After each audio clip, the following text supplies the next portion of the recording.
पंजाब में धुंध का राज बरकरार है। हद निगाह सिफर होने पर मुख्तलिफ मकामात पर मोटरवेज बंद कर दी गईं।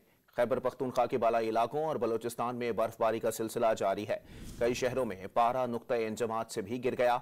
महकमा मौसमियात ने कराची में कल से सर्दी की नई लहर की पेशगोई की है। पंजाब में धुंध का राज बरकरार है। हद निगाह सिफर होने पर मुख्तलिफ मकामात पर मोटरवेज बंद कर दी गईं। खैबर पख्तूनख्वा के बालाई इलाकों और बलोचिस्तान में बर्फबारी का सिलसिला जारी है। कई शहरों में पारा नुक्ता इंजमात से भी गिर गया।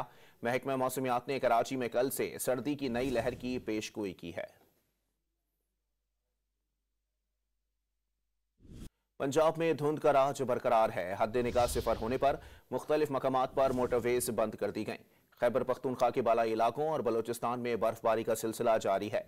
कई शहरों में पारा नुक्ता इंजमात से भी गिर गया। महकमा मौसमियात ने कराची में कल से सर्दी की नई लहर की पेशगोई की है।